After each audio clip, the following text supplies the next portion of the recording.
Good morning, everybody. Welcome to a very cold day in the canyons. I got an alert on my car that it was 37 degrees up here, and then we stood around getting to know each other, shivering, wishing none of us had arrived so we could stay in our car with the heater on.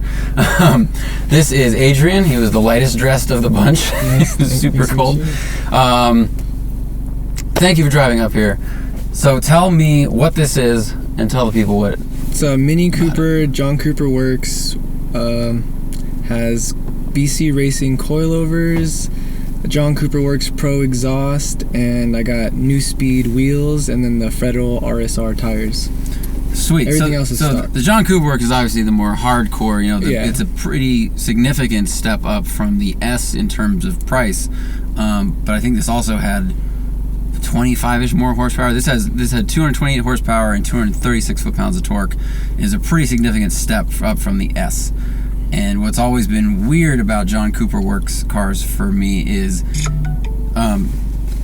they're very good at what they do, and they're also very expensive. Yeah. So like they do two things. They make BMW Mini a lot of money, and they also are really rewarding drivers' cars. I think some of the best front-wheel driving experiences I've had have been in JCW cars. So I'm curious how this compares. The last one I drove was the video with Matt, where we entered the Silver State Classic, and I made sandwiches and balloon animals while he drove. If you haven't seen that, go to youtube.com/drive and check it out, and you'll know what we're talking about. And let's take this for a drive and see how this compares, because this is the F56. Yes. And that was the R53, I think the last one was. So this one's more BMW-ish. More BMW-ish.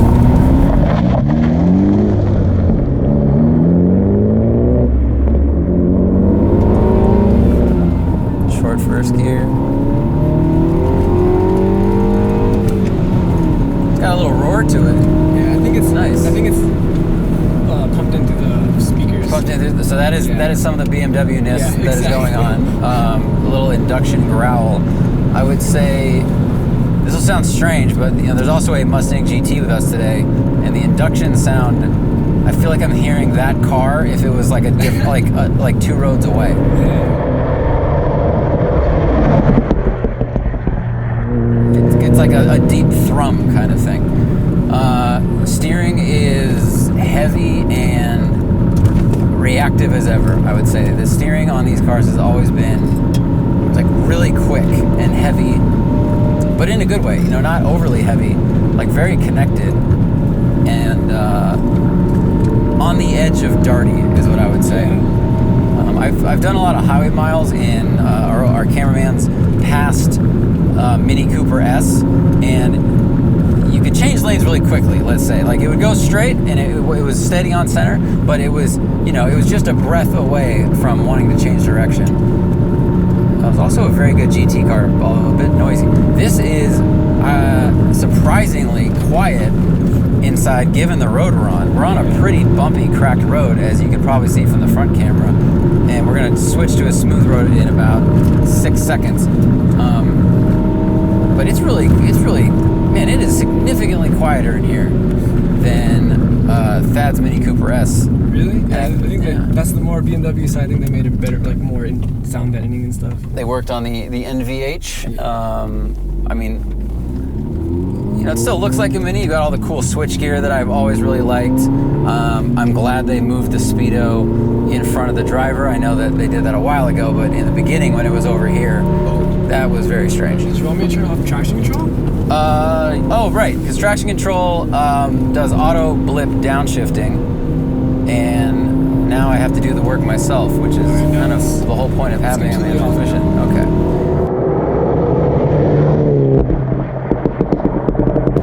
These seats are awesome.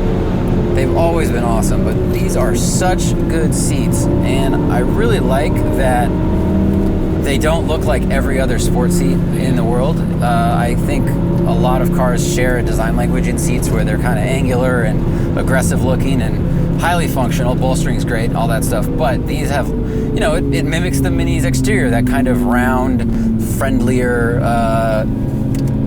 design language, and yet, super deep bolsters, really comfortable, not too stiff. These are nice, man. Yeah, it was like one of the main reasons I wanted the car. I was some pops.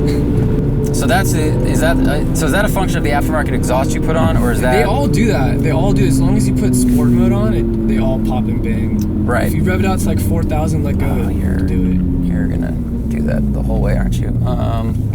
That's too bumpy. That's something to consider in this because it's got a nice front lip. Your car is very clean looking. It's really minty fresh. The paint looks really good, so I don't want to damage it pulling off on a bumpy turnout. What did you have before this, and why did you choose to buy this? Well, I had another Mini Cooper before this. I had the F55, which is the same car but 4 doors, and then someone T-boned me, and it was like around this time. It was actually this time last year, so I got my insurance money, and then I got my tax money, and I was like, might as well get the better one this time instead of like the regular S. But before that, I had a Prius. So from this to a Prius, it was a huge jump. No kidding. And this was also your first manual transmission car, right? First manual transmission car ever. It seems like a pretty good car to land or to learn on. Yeah, I learned how to drive in this one. The dealer taught me, kind of. The dealer taught you to drive? Well, like I told him I'd never driven the car, and he was like, all right, man, just do this. And I was like, okay, cool. And then I just did it. He let me drive it. That's amazing. So you walked up and you're like, I'm thinking about buying this, but asterisk, I don't know how to drive it. Exactly. So if you could just show me real quick how to drive a manual transmission, I'd love to test drive this. And then if I don't buy it, I will leave you with a fried clutch. Yeah, exactly. Good turning radius, because of course. All right, let's go do a couple of full throttle pulls here. Super smooth power band, not really peaky. Man, you can carry so much speed with these cars. God, they're fun. These are so fun.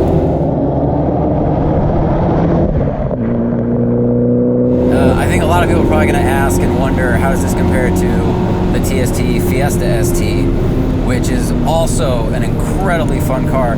And I think what I was thinking of last night is that this car, it's more like if you had a block of ice on an ice rink. It just feels really solid. Like, it doesn't lean as much as the Fiesta did. It doesn't like dive and squat as much. I mean, the Fiesta got better with coilovers, but it still had, that was built into it because it was a playfulness. There was a softness to the suspension that was meant to talk to you, to kind of show you how much G-force you're getting, whereas this just stays real flat. So you put BC coilovers on this car, and you know, a JCW car is already a little bit stiffer than an S. Yeah, it was 30% stiffer than the S. Okay. But I had the coilovers from my last car, so I was like, might as well just throw them on. Okay, so what did you feel between the JCW suspension and then when you put the BCs on? It was less. What's that like? Is there even less lean? Yeah, a little less lean, and then okay. It just seems more like planted when you come around a turn. That's all I can feel. Okay, I mean, it's because it feels incredibly planted, and it would be. I guess it would be like a bold move where you're like, I'm gonna get the most hardcore Mini there is, and then I'm gonna take off some of that hardcore shit. Yeah. We got really good luck today with traffic. I'll tell you what, going slow one way and then going slow on the other way. Please turn right. Maybe you got the truck for the road. It looks like you are maybe bearing right, or are you just cutting the turn? Oh, you don't know where you are. Actually, this guy really doesn't know where he is. Yeah, what the hell is he doing? I don't know. And I don't know if he knows what he's doing. Or he lives here and he's slowing us down and he knows exactly what he's doing. Yeah. So the elephant in the room with a Mini, and you brought this up because your dad has one, is they kind of rattle apart, don't they? Yeah, definitely. So this has how many miles on it? It's 20,000. 20,000. Okay, so it's still fine. Have you seen? It's almost like seeing your own like parents or grandparents go older. Like, do you look at your dad's car and hear rattles and go, "Ooh, is that where I'm gonna go?" Yeah. Is that like am I gonna have that same limp that my grandfather has? What has gone wrong with his car? The transmission the clutch just blew out like a couple weeks ago, so we're getting a new transmission. Every single bushing needs to be replaced. Every bushing? Yeah, I feel like it's so like bouncy and rattly, and I feel like if we've changed all of them, I think that'd help a lot. But actually, we got the car for free. My uncle gave it to us, so it's kind of like a project car for us now. Okay, so it's not his primary car. Yeah. So it's more of like a fun car that you're willing to put a little money and work into. It has 233 kilometers on it. It's a Canadian car. But What? Yeah, that's what it had. Yeah, my uncle bought it from Canada. Okay. In 2003. Interesting. Yeah. That is a giant slab of rock that fell down recently. All right, we're gonna head back to base, but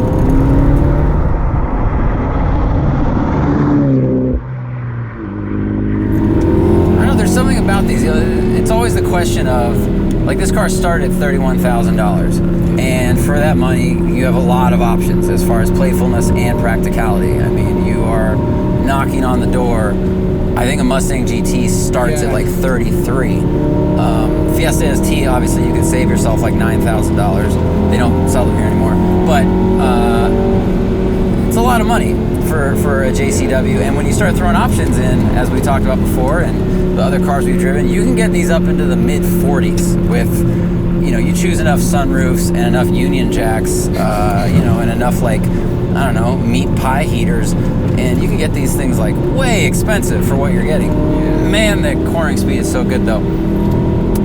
It is a ton of car, and you put the seats down, it holds a lot of stuff. I like this car so much better than a Fiat 500. I don't care if they have the same interior volume or not, just based by, technically it never looks that way. They feel more stable, the steering feels better, I like the seating position better. Like Thaddeus, our camera guy, he's 6'5" and like 250, and he owned a Mini for 3 years, and we could both drive it equally comfortably to and from San Francisco for big muscle shoots. We could put camera gear in the back.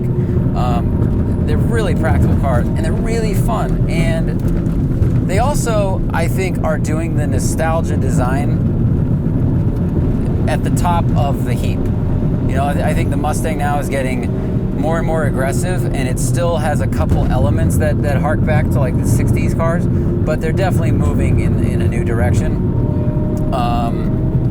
Camaro is, I guess inspired by the Gen 1, but it's pretty aggressive and different. It's got a lot of angles happening. These still have that, the kind of great mix of, the basic look of like friendly, round, but they just look like they're playful. There's something about the design in Minis that has always looked like a forward-leaning dog. Like, hey, I'm ready to go play. Yeah, it's got that bulldog stance. Exactly. And the JCW is like if you gave cocaine to a bulldog. The slowest dog around is suddenly not that slow. The base Minis have a fun chassis, and then the S is a great car until they hit 80,000 miles, and then you kind of have to bring them to the vet and put them down. And then the JCW is just the more hardcore. You got this car used, and I think that's the way to get a John Cooper Works Mini. That's one way I ever could afford it. I was actually about to buy a Focus ST. I was like about to buy it, but then I was like, let me go test drive this one more, and like the brake feel, everything, the clutch feel, it just felt way better. And this has automatic rev matching. I was like, for traffic, you need that. Yeah, that's helpful. So that's why I got it. All the pieces feel good. The brakes feel good. The steering speed is right. I think I was so caught up going fast, I kind of missed some of those notes. The power band is so flat, it lacks drama, I would say. Yeah, because I drive my girlfriend's Honda Fit, and I push the gas, and I'm like, why does it do this? But yeah, it's just so smooth. Yeah, it's just, it's really even, and it lacks punch I was expecting, actually, given the numbers. But I know that this car is, capable of like 160 miles an hour. Again, watch the video. I'm making sandwiches while Matt goes 160 miles an hour, and we get thrown out of the event. Really good-looking car, very clean car. I hope you keep it right up until you decide it's falling apart. Hope it doesn't happen to you. I think it's a great purchase. At that point, I'm for gonna that used price. gut it and make it a race car. Okay, bold man. In that like would be 5 a big, years, that's the goal. Oh, that would be badass. When that happens, hit me up again, and we'll definitely see the evolution of this thing, because there's some really cool, highly modified Minis out there. Dude, definitely. So thank you very much for bringing it up, man. I appreciate it. Thank you guys for watching. Thanks for listening to the podcast, doing everything you do. Follow us on Twitter, Instagram, and if you don't listen to the podcast, grab it on iTunes, Shout Engine, or we're going to start doing them live on YouTube. So thank you very much, and have an awesome day.